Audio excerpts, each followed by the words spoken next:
Tremendous amount of things you can do, not cut. He said, but the bottom line is, he's still at it. I'm never going to allow that to happen. I won't cut Social Security. I won't cut Medicare. Instead of cutting Medicare and Medicaid and give tax breaks to the wealthy, I will protect and strengthen Social Security and Medicare and make the wealthy begin to pay their fair share. In fact, my budget plan would preserve Medicare benefits in this Medicare trust fund. Because Maggie's leadership, because of it, I'm also cracking down on surprise medical bills. Here's the deal. You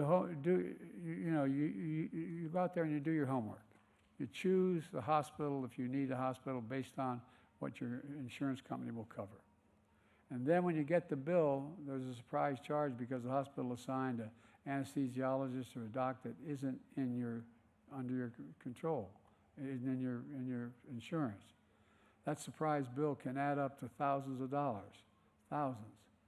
Thanks to Maggie, we ended that surprise billing and we're protecting 1 million Americans.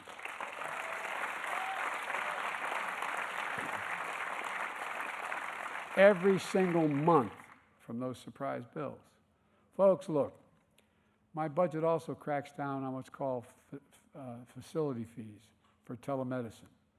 You get charged an extra fee if you're in a rural area and you have a virtual visit where neither you nor the doc is actually in the facility.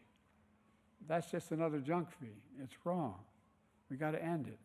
These surprise medical bills, junk fees, add up to hundreds of dollars for ordinary families like the one I grew up in, and it makes a difference, although it does generate $20 billion in profit. That's what it does. Let me close with this. 4 years ago, this week, before I came to office, our country was hit with the biggest, worst pandemic and economic crisis in a century. Remember the anxiety and the fear? Record job losses, raging virus that would take more than 1 million American lives and leave millions of loved ones behind. It was estimated for every one who died, left behind 8 significant people: mother, father, brother, sister, aunt, uncle, an empty chair at the table. The mental health crisis that resulted from the isolation and loneliness.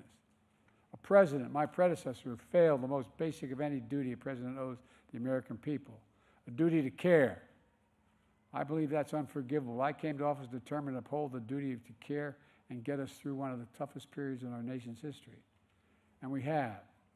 Building the future of American possibilities, building an economy from the middle out and the bottom up, not just the top down. When the middle grows, the bottom has a chance, the poor have an opportunity, and the wealthy still do very well. They still do very well. Investing in all America and all Americans to make sure everyone has a fair shot. We leave nobody behind, nobody. Our plan is working and America is coming back. 4 years later, the pandemic no longer controls our lives. The vaccines that saved us from COVID are now being used to help beat cancer, turning a setback into a comeback. That's the American story. And I believe we're moving into a future where health care is a right, not a privilege in America. That's why.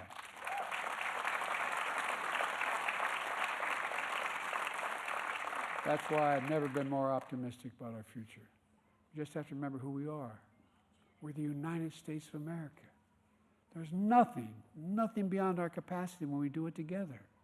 Nothing, seriously, not a joke.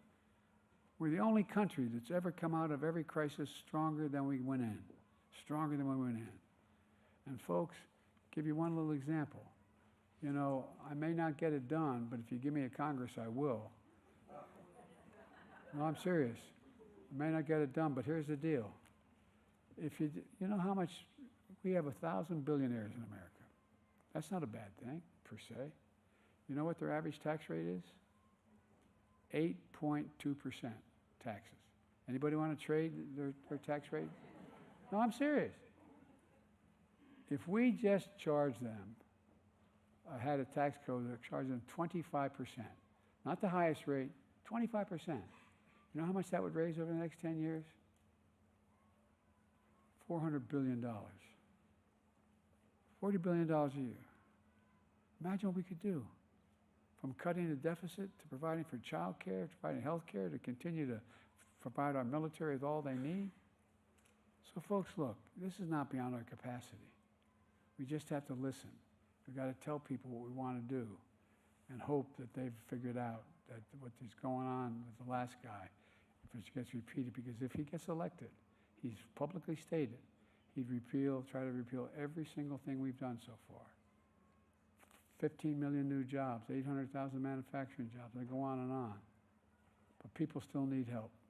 You still need help. Those people, the folks sitting at the kitchen table, they still need some help on the day-to-day things. And we're going to work on those as well. But at any rate, I'm taking too much of your time. You're very gracious. Thank you all very much for being here. And as my mother would say, God bless you all. Thank you. And God protect our troops. Thank